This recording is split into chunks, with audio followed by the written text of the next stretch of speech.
was banned out for 9 times.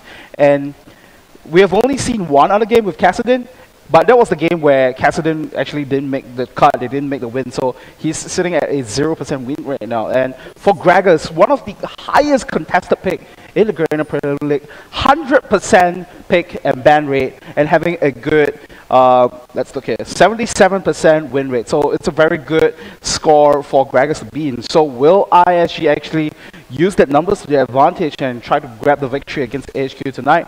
As a clever goes down to BBTY. This is the classic battle of the top laners early on. If one of them has Mundo, there's going to be cleavers thrown early on, that's for sure. And then normally the audience likes to have a little bit of a cheer when one of them does eventually connect, but we will not be seeing that happen. Both of the teams are just going to fan out across the entrances to the jungle, and also we should see a few of them watch out for the mid lane as well, which has been pretty standard in all the competitive leagues across the world. As you were saying, Gragas is an incredibly contested pick in the Greener Premier League.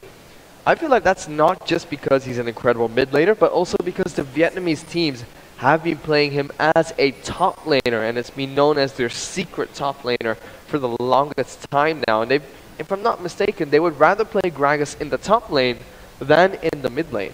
That's right, exactly. You know, we saw the standings, and we saw even the last remaining Vietnamese team who managed to play their first game yesterday night, Neil Lucian, Full Lewis, they also pulled out their Gragas in the top lane as well. So they really like to have that fat man in the top lane. But this time around, finally see him return to the mid lane to go up against Westeros Cassidin. And let's see what's the showing for him in that Esquire Gragas. So we're going to see Kha'Zix will start at his blue buff, a little bit different. Normally we see junglers start over at the buff that is closest to the bottom lane so they can get a decent leash and clear their jungle camps faster. Lee Sin, on the other hand, is going to start at his blue buff as well, and we'll get a decent leash from Vera and Crazy Pine at the bottom lane. Winterlick is actually going to clear off his wolf camp, then probably head over to his red. Kha'Zix, on the other hand, has gone for his raid, so we do see Garnet Devil's taking a ton of harass damage coming out from Crazy Pine and Vera here. It is to be expected with a Lucian Nami going up against a Malphite Silver, because Malphite's just not going to have as much potential early on, but they do hit level 2 first. So Green Tea and Garnet Devil are able to go a little bit aggressive, not able to get too much out of that though. That's right, the Boomerang Black, well, what am I saying? The Boomerang Blade was not able to connect because Crazy Pineapple was just able to dash out of the way. And it's exactly like what you mentioned as well, between both Lucian and Nami, you are able to somewhat keep your distance and make sure that you lay the poke down onto them. And the difference between a Malphite and a Leona support is that, at least for Leona in the earlier stages, you can still sort of close the distance with the Zenith Blade, but Malphite, you don't exactly have that gap closer earlier on. You really need to have that unstoppable force for you to force those engages. So I guess if Insidious Gaming, the bottom lane, if they play it out right, they should be able to maintain the dominance at the start. I do like what Insidious Gaming are doing in this bottom lane though. They are not choosing to push it out, instead are trying to hold this creep wave as close to their tower as possible. What this does is it forces Green Tea and Garnet Devil to move up closer to iSG's tower, allowing them to get some more damage. But as you see here, crazy Green Tea and Garnet Devil. Green Tea and Garnet Devil actually holding their own against this Nami Lucian lane, and Malphite just will not take any damage from Lucian or Nami at all. And Sivir is playing incredibly safe, waiting for Green Tea to run up front and take the harass first, and then come in to take the minions. And that is what they've been doing this entire laning phase, and I foresee they will continue doing this until level 6. But Winterlick, he's walking around a really funny path here. What is he trying to do? I think he might want to do something like, yeah, there we go. Jump. So using this, using this ganking pop over here. He's actually going to go in now. It's Garnet Devil. He's going to get jumped on. Winterlick is going to jump in, but they're just going to be able to get some harass down onto Garnet Devil. Green Tea and Garnet Devil will get out of there alive. Just take a little bit of damage, not too much blown from either of them there. So I thought it was a little preemptive, the gang over there. They could have waited for Vera to try to land a Aqua Prism first before going in, and that amount of lockdown and the amount of CC should have given them more time to try to lay down damage, but instead Wunderlica showing face there, and it's allowed Ness to actually move around a little quicker, and he has that ward out on his end as well. So I think he wants to just go into the jungle to do some counter jungling, as what we're seeing on the screen here. I had a feeling there, if Windlicker was to wait for the wave to push up to iSG's tower again, since Crazy Pine and Vera have been freezing the lane incredibly close to their turret, they would have definitely be able to get a kill or at least blow a few summoners from AHQ Esports Club there. Instead, as you said, he did go a little bit preemptively, and now iSG are pushing into AHQ's tower. Not something they really want to be doing against a Malphite and a Sivir. And I feel at this point of time, iSG really needs to step up the gameplay. They need to make full use of their composition and to make sure that they dominate the early game. They cannot allow the likes of Westor to just farm up in the mid lane for all too long before he starts to get his major item thresholds, and that is where the Kassadin pick will start to shine and really rack face on their composition. And for Ness as well, he has been pretty quiet so far, hasn't seen much of his face around on the map, but once he gets 1 or 2 jungle items in, some damage items in, he will be the next big damage threat as well. So iSG, they really need to step it up, go aggressive, find the right time to be aggressive in fact, and then get those kills in and control the pace of the game.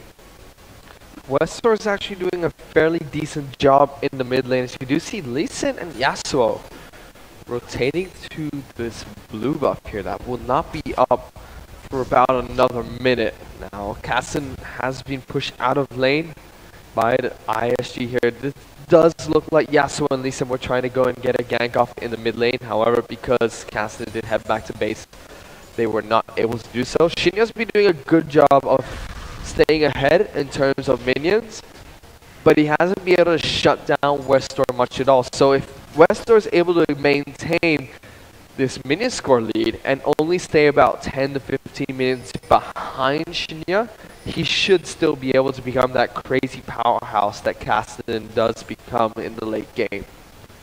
And especially now that he's level 6. Yeah, and it's a little surprising too, because AHQ Esports Club, they have always been known to be the team to exploit the early game, but this time around they are going for this mid-game orientated team composition, and iSG are the ones coming ahead. As you can look at the minion score, but Crazy Pineapple actually taking a whole lot of damage in the bottom lane. He has to watch out for the health. And I guess the only reason why AHQ is still staying rather close in terms of goal, it's primarily because of the reason of that relic shield that Green Tea picked up for themselves. So the sharing of that goal is going to influence quite a fair bit. Sure is, and Green Tea and Garnet were really surprised me here. Malphite has been doing his job well. He stays back when his passive is down, waits for that shield to come back up. Then he moves forward, gets good damage down on Crazy Pine, and with that he also slows him down, which allows Garnet Devil to follow up with some harass of his own. And by constantly doing that, they force Vera to blow mana to heal up Crazy Pine, and also force Crazy Pine to lose a ton of health, which has also forced him to lose control of this lane. It does look like AHQ are maintaining control of this bottom lane, which is really unexpected from me. But Lee Sin at this point is nearby, and he's gonna maybe try to do something here. Right, but Ness is right around the corner as well. He is on his red buff area, and as we saw on the map, Shinya wanted to make a rotation of the bottom lane, but he just got spotted out with the wall there. So instead, he will go back into the mid lane to make sure that Westor doesn't have the comfort to just farm up and get those items in. He already has the Tear of the Goddess that will be stacking up on his own end, and like just what we're talking about, they really need to control this Westor and his Kassadin pick. If you look at this ward that AHQ Esports Club have placed in the mid lane, that is the ward you need to place against Insidious Gaming. What you need to do is put a ward in the middle of the mid lane like you would do against a Twisted Fate to spot if he's going to use his ultimate. Now they know that Gragas has roamed down to the bottom lane, and they've sent both Kha'Zix and Kassadin to flush him out of there and force him back into the mid lane. So really good warding coming out from AHQ Esports Club, knowing what to do against iSG's playstyle, especially with Shinya on Gragas. It's I guess it's just them knowing the playstyle and really them studying up the playstyle as well. So great counter. And, Crazy Pineapple is going to engage on by Green Tea, and Green Tea's actually going to flash on that as well. Kaz is going to come in. The Ignite is ticking, but Crazy Pineapple should be able to live this one. Boomerang back will actually take him down for first blood. Fantastic flash in coming from Gun and Devil, but Green Tea there, all the way to good initiate coming into that fight, flashed immediately afterwards. That was brutal on his end, and brutal gang brutal, coming yeah. And Crazy Pineapple just found himself in the spot where he didn't want to be. Got a double with the finish as well. It was fantastic precision on his boomerang blade, and that was what AHQ needed to do in this game. I mean, once Green Tea hit level 6, he did have that unstoppable force available to start a fight by sending Kha'Zix down to the bottom lane and waiting for that extended amount of time to see if Gragas or Lee Sin is going to come down, and then setting up a gank as soon as Malphite hits level 6 is exactly what AHQ Esports Club needed to do with this team comp. Right, and it was very important for them as well, because at least for AHQ Esports Club, what Ness has been doing, right, is not show face at all. So it's very difficult for them to predict where his movement will be. And for him, he camped in the bottom lane for the longest amount of time, so at least that dividend paid off for him to get that kill. But in return, iSG will rotate to take the dragon, so they will balance up the goal count. I was about to say, before the Malphite unstoppable force initiate at the bottom lane, these two teams just don't seem like they have kill potential in any of these lanes, especially with none of them being snowballed early on. I did feel like the first fight would take place at Dragon, but because we saw the rotation coming in from Kha'Zix down to the bottom lane, that is where the first fight did take place. However, iSG, as you said, were able to capitalize with that pickup, and BBTY had nice moves with that wind wall there. He's actually going to get the jump on surprise, will pop that wall and will not be able to knock out Mundo though, who flashes over the wall to safety. Winterlick is actually chasing down Naz, is poised nearby to try and stop this. So will we see Winterlick get caught out? Looks like he will choose to back off, and you know, with that little bit of action up in the top lane, I kind of want to divert my attention to BBTY, because he is not playing on that Yasuo, so not your common tanky top laner. Will we see the engage? Looks like that's not going to be the case. So so I was saying, he's not playing your common tanky top laner. Instead, he's going to be having Yasuo up his sleeves, and I think we kind of neglected him a little bit, but he's going to be another huge damage source on his end, and in that sense, he is maintaining his lead over Price. Just a small lead, but still something to work with. So if he's able to get some of this good items up, then in a sense, he will be the one to sort of hard carry the team, because we have seen how crazy some of this Yasuo plays could get, and the amount of damage that he can buzz out if he can get his combos in. Bear in mind, Yasuo is a fairly good pick against Mundo up in the top lane, especially with his passive, which doubles his critical strike chance. Just having a Zeal alone allows him to dish out quite a few critical strikes, especially when his Q does proc those critical strikes as well. Mundo is known to be fairly tanky, but when you're eating critical strikes to the face 24/7, there's only so much you can tank, and it's quite hard for Mundo to do that well in the top lane against a Yasuo. But he's been holding his own so far. We just saw BBTY make a nice play to blow the flash on Pride, and also a good rotation with the lick to help out there. So we might actually see Lee Sin return to the top lane sometime soon, and if he does, it will be without any consequence, especially with Dragon being down. I'm looking at the item builds at this point of time. Westor actually opted to go for that Magi Soul Stealer. Oh no. Crystal Soul Steal. I have no idea if this investment is going to pay off for him. He's going to rotate to the top lane though. He's going to use that Rift Walk early on. Pride's actually already chasing down onto BBTY.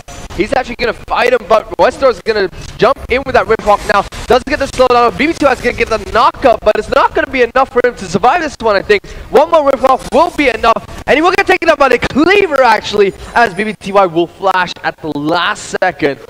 The cleaver was already thrown and infects him to death there. Good rotation coming in from Westor. That is what AHQ needed to do in this situation, to start off and pick up these kills. And with the Soul Stealer being picked up by Cassidy, kind of means that it's his time to start roaming. Right, precisely. And I thought it was pretty good movement from Westor as well.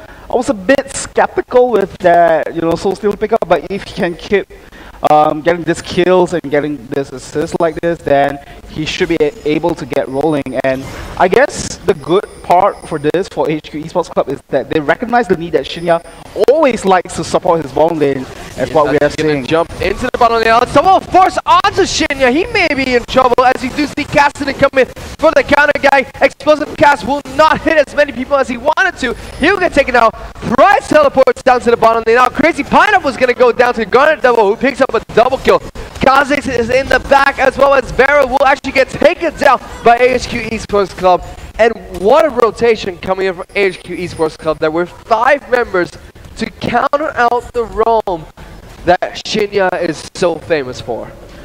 It's almost like AHQ Esports Club was just making good research and making full use of that research as well. So like I was telling you, it all started off with Westor moving to the top lane because he knew for a fact that Shinya is not going to support the top lane anytime soon. So after that, we saw Shinya moving down to the bottom lane, but because Westor already went back to, just regen back up and make sure that he had all that skills in place, he just moved down to bottom lane straight after that, and because of that, he was able to counteract out that kill.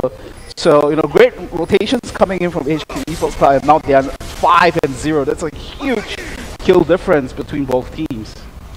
Sure is a huge kill difference between the two teams. The gold difference is actually 2,000 gold in favor of AHQ Esports Club. The consolation prize for Insidious Gaming is that Yasuo was able to pick up that top lane tower, but still AHQ Esports Club have been on form with their rotations this entire game so far. Shinya has not been able to do what he consistently does in majority of his games for Insidious Gaming, which is rotate down to the bottom lane, try and force out a counter gank or get a gank off on his own. And I have to commend Green Tea there. While he was backing off from Insidious Gaming, he used his unstoppable force at the right time, knocked up Shinya, allowed Cassidy to jump in with the silence. They picked up Shinya straight away and then followed up with more damage onto Crazy Pine and Vera, and a teleport from Pride as well, which just sealed the deal for AHQ Esports Club in that rotation down the bottom lane. Now we should see both teams start to group up a bit more, and we may be able to see Yasuo impact these team fights a bit more. And I feel almost that iSG was a bit impatient there because they wanted to go in for the fight, but that's not the best way that you want to use that tidal wave from Nami. Typically, you want to use that for disengage. Sure, you can use it for engage, but in that sense, you kind of blew your only form of disengage down the bottom lane, and that was where AHQ was able to capitalize. And with all this vision control and level advantage as well, this looks like AHQ will pick up the second dragon of the game, and this is the more valuable dragon because now dragon scales with time and the goal as well. So they will trade 1-for-1 in terms of dragons. AHQ furthering their gold lead now that Westor has picked up a kill and 2 assists for himself. And he's only 30 minions behind Shinya, so he's effectively slightly ahead of Shinya in terms of gold, if I'm not mistaken. But Cassidy will just scale incredibly well into this late game. Windalika does get caught out here by Westor. There goes the Someone Force. He'll actually get melted down by Westor. Fantastic abuse of Windalika in unknown territory. You do see BB2i is going to jump in onto Prize, uses that ultimate. That's actually going to jump in. Good wind wall coming out from BB2i, but it's not going to be enough as Prize will pick up the kill up in the top lane. BB2i just going a little bit too aggressive against that top lane Mundo tank. And with that 2 kills, AHQ Esports Club just effectively demonstrated the threat of those assassins, because for the most part, Windalika was almost so close to escaping until Westor joined the fray to lay out the additional damage, and same in the top lane as well, but meanwhile they're calling in the mid lane. stalling on the mid lane from Crazy Pine there, able to take Weststar down to about half health. iSG though, they're trying to siege a tower against a Sivir. It's not impossible, but it just makes it a little bit harder to do. And with AHQ Esports Club quite far ahead in the early game with 7-0 in terms of kills, 1-1 in towers and 1-1 in terms of dragons. It's quite hard to siege early on. They really have to wait for a misplay coming from AHQ or make some good picks. They need to also use their Lee Sin. Windalika hasn't made his presence felt much in this game at all. He's a very farm-heavy jungler. Yep. And Naz is also a pretty farm-heavy jungler, and he's gotten a few good counter ganks off. Windalika, on the other hand, hasn't been able to do much in this game. If he doesn't start helping his team out, he may actually fall behind. We might actually see the likes of Insidious Gaming going for somewhat a sneaky strategy.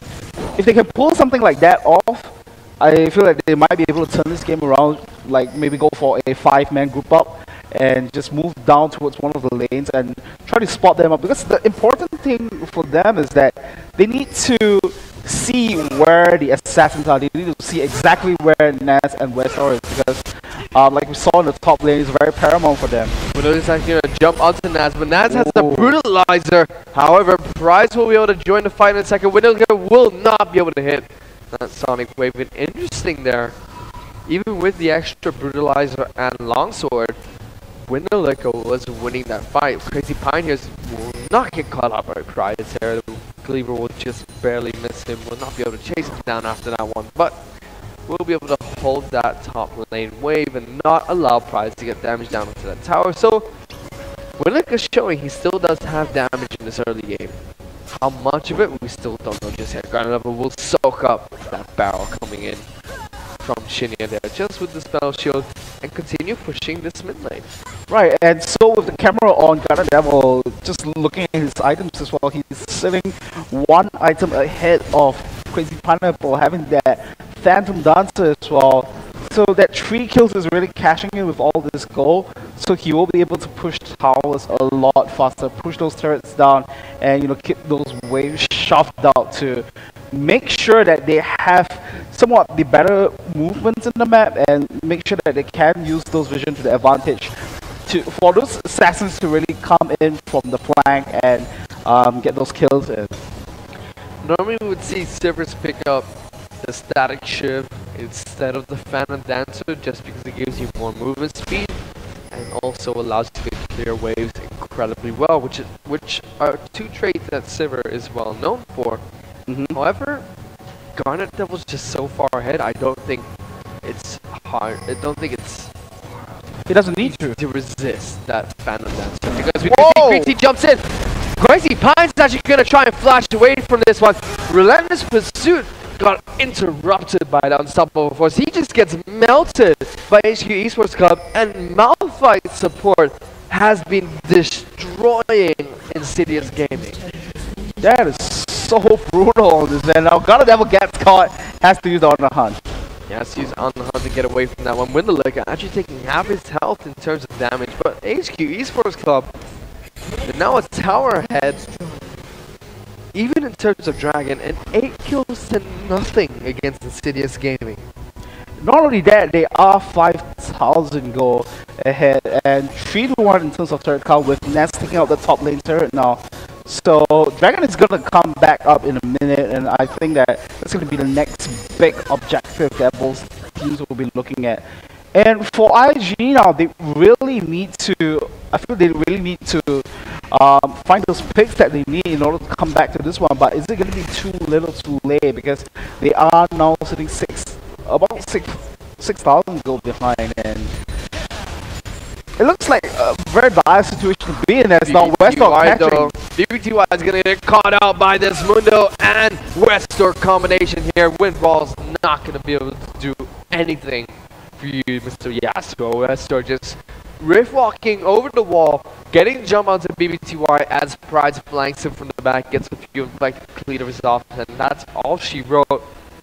It's pretty much what has been happening to BBTY this entire game. Keeps getting caught out by 2 members of AHQ Esports Club, And now AHQ Esports Club with 9 kills and 6,000 gold in the lead.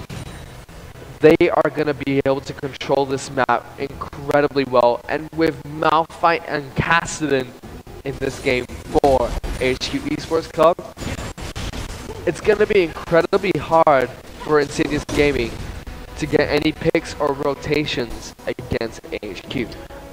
That's right. I have to say that AHQ really playing to the strength in this game because they all have very good gap closers. In trouble though. Here comes the jump from the bug. He will actually dodge the wave coming up from Nami. Windowlick is going to come and jump back in onto this fight. He's actually going to get into a lot of trouble here. Yasuo's going to jump in with his ultimate there, but actually just throws the wind wall and decides, don't want to fight today, guys. They're incredibly scary, and you don't want to fight them. There goes the culling. Westo's going to jump in. Very not a lot of trouble. Stop force into the bug jump. Who's going to be able to jump away? Will actually get taken down first, though.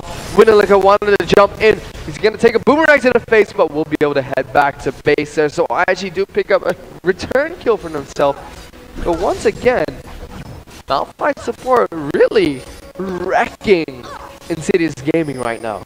And it's not just green tea as well. I think between both Naz and Whistle, they have a lot of strengths in the end. And like before the fight broke out, I was saying AHQ really playing to the strengths here because between Malphite, Cassidon, and Kha'Zix, they can just jump in your face from somewhere where you don't really see them because they all have this great gap closes. So they are really playing to the strengths as we've seen time and time in the game. I think it was two to three times already we saw in the top lane and in the bottom lane where it was just a two-man effort gang, and with them being so ahead, they could easily just pick up the kill just with a few spell rotations. So good job by AHQ Esports Club there. AHQ have really been playing incredibly well so far. The first kill for Insidious has finally been picked up, but it really shows how far ahead AHQ are. The fact that Insidious Gaming can start these fights in an advantage situation, whereby they have more members than AHQ, but still lose and have to be forced to retreat to their own tower, shows a lot. And Yasuo really wasn't effective in that fight as well. It might change now that he has his Infinity Edge and Static Shiv, but he hasn't been effective at all for Insidious Gaming. Picked up 1 assist for himself in that fight, as we did see the bug jump. Accidentally squish himself to pick up the kill against Insidious Gaming. The other worrying sign for iSG as well is that they don't have any effective tanky frontliners for themselves. They may be in trouble here. The culling is being put out by Crazy Pine. He actually takes a lot of damage. Here comes the flash from Price into the random's omen. It's sold him now. Crazy Pineapple's going to get melted by Westo. Picks up 2 kills for himself. Now, Shina's going to get Ensemble Force over the wall. I never knew that was even possible. He's going to get chased down by AHQ Esports Club. There goes the bug jump. So much damage on this Shinya. He's going to get bursted down. And we are left with the blind man and the samurai. Samurai's going to go down first. AHQ are not going to be able to pick up the blind man though. But once again, AHQ Esports Club abusing their positioning advantage and the map control they have, picking up 4 kills against iSG, and now they'll be able to pick up a Baron.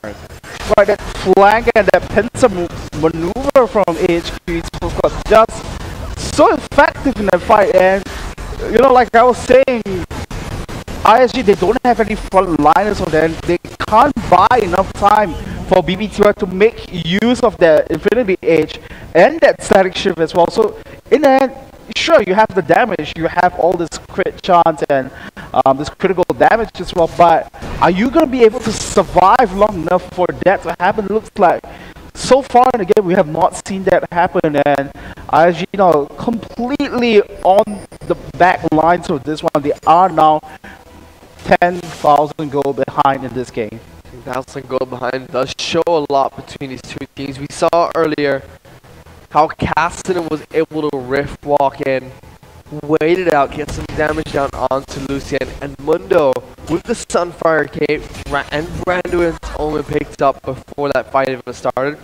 All he had to do was flash in onto Vera and Crazy Pine, pop the Randuin's Omen, slow them down, and then allow the assassination to come in from Westor, who is incredibly far ahead right now. Not to mention Green Tea with a great ensemble force to knock up Shinya over the wall as well. That was pretty crazy. That was pretty crazy, almost as crazy as the Crazy Pine. I think even more crazy. That's going to be insane play for Green Tea. And speaking of Westar as well, you know, I was a bit skeptical again about the Magi Soul Stealer, but I'm wondering now how much stacks he actually got it.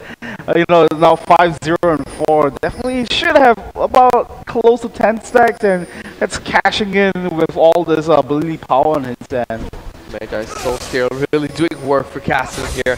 Serious game, only able to pick up one kill this entire game. They're actually rotating to try and take down this middle turret. We're going to see Windelicker jump in early on. We're going to see Westor try and whip walk out of there. Here goes the teleport coming from Dr. Mundo though, which will get cancelled, I believe. Science does not want to go in for that fight, but that mid lane inhibitor tower is incredibly low. Silver should be able to pick up this top lane inner turret with Pride zoning away BBTY from defending that one. The Culling will come out to try and defend this, but it's only a matter of time before AHQ do push into the base of Insidious Gaming. That is what they're about to do. That's right, so they have the Baron buff, it's also they definitely have the firepower of the arsenal to make it happen, and with Pride now being so ahead and having so much items, you should be able to just run into the base and just run rampant all over Insidious Gaming. This should be the initiate coming from HQ. They will go in. Westor gets a good job on the Crazy Mind. Unstoppable Force will take him down. Windwall's not going to do anything for you, buddy, as we do see the rest of HQ just trying to clean up the remaining members of iSG. Windelicker is pushed out of the fight. Varus taken down. BBTY, the Samurai, has to run away as Windelicker tries to kick someone even further into the base, but we'll get taken down by Cassidy. Mundo will pick up that double kill, and if I'm not mistaken, triple kill? No, he'll just pick up the ace for himself with that infected cleaver onto Shinya, who's trying to body slam away there. But that is it. That is going to be HQ Esports Club closing out the first game of tonight against Insidious Gaming. 19-2 in terms of kills. 7-1 in terms of turrets, 8-1 in terms of turrets, 1-1 in terms of dragons, and they just rotated around the map, positioned themselves incredibly well to pick up that game. That was just an extreme